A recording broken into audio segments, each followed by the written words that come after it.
Very much, Right Honourable Speaker and the honourable members. I rise to support the motion to pay tribute to our fallen colleague,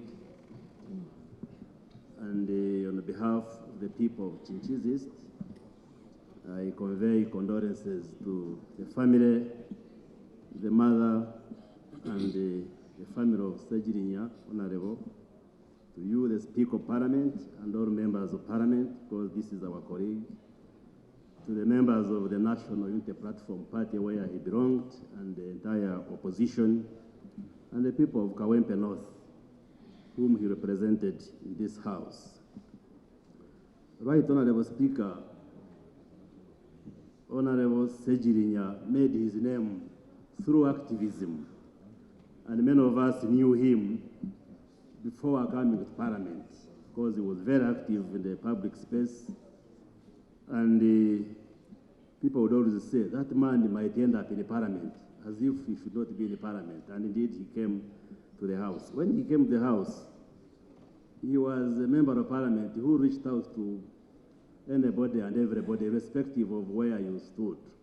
For instance, he approached me and said, Honourable Byokuzira, I know you from the public. I have a wife who hails from your constituency, the village of Kambuga. So I am your in-law.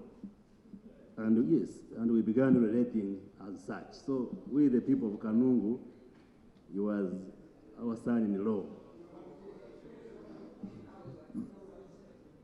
He's our son-in-law, and we have lost our son.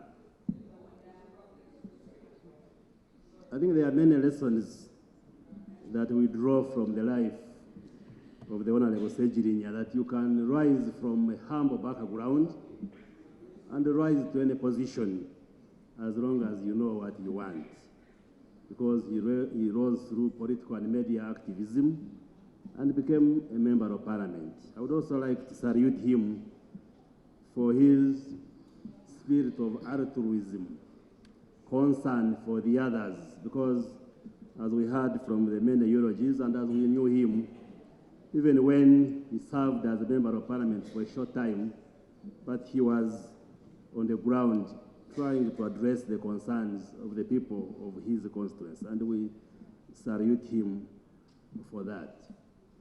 Right Honourable Speaker, the Honourable Ssegirinya had an incurable medical illness even before he came to Parliament. And indeed, even before we were sworn in, he fell sick, and I think he was even hospitalized. So he came to the House when he was sick. It was unfortunate that he was imprisoned together with the Honourable Ssegirinya, Sewanyana, rather. And I remember even his long time on remand concerned some of us. I think this is the Honourable Sarigwa or Muhammad Chivumbi, where we discussed it at some point. I also know that being in prison, it depressed him so much that at one point he even refused to take medication until when we had to come in and counsel him as a medical doctor. So we're in touch with him, and we really feel sorry that he has died when he had not accomplished his assignment as a member of Parliament for the five years. Madam Speaker, allow me to make comments which have been raised in this debate. Many of them, I think we have time and space as members of Parliament to debate them, the nature of politics, human rights, all these issues. We have time to discuss them as members of Parliament, but probably allow me to speak on two issues: bail and bond. The President, the President, Yoweri Museveni, has an opinion that maybe bail should be denied on some offenses, as an opinion. But that opinion, I have heard him say, I will engage the Chief Justice to see whether maybe there can be practice directives, but this has not been translated into law. Honourable members, let's listen. An opinion is not law. Absolutely. This is what I'm saying. You had your time to speak, I am now speaking. You see, the problem, Madam Speaker, that we have in this country is intolerance. We should be able to listen to each other. My view may not be the same as yours, but you should give me a chance to say what I want to say. And as we move forward, Madam Speaker, we should, as members of Parliament and political leaders, promote that culture of tolerance even when our views are different. So on that issue of bail, it's an opinion that he has been holding, but if it was to be so at the end, it will come here, either through amendment of the Constitution or the laws. And I don't think any judicial officer currently is designated to fail to make a decision, because the law still gives judicial officers discretion to decide on matters of bail when cases are before them.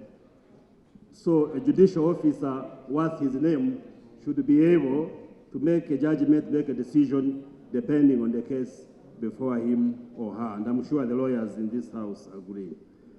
The other issue that has been raised is that maybe government and judiciary should consider maybe dropping charges against the Honorable, the co-accused, Honorable Sewanyana and the co-accused. I think that is something that we should discuss later. Yes. On the issues of political prisoners. Nothing useful. Well, to say. that's what I'm saying. We take note of that request. Take your seat, sir.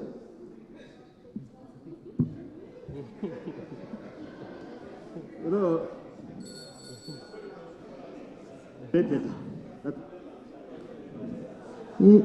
Doctor, you finish? Switch on. I will convey this to the Attorney General to have an engagement with the judiciary. We have taken note of that concern raised by the members of Parliament. I think we should also have a date when we shall discuss the issue of the political prisoners. Okay. Let's have a date. And we shall have a debate on even whether that terminology is correct of political prisoners. But that will be for another day. Lastly, Madam Speaker, like I said, the Honorable Ssegirinya had a wife from my constituency. I am not very sure of the children the wife has, but I also, as a member of Parliament for Chinchills East, take up one of the children. Thank you. Support the child for his or her education. Thank you. I thank you very much. May his soul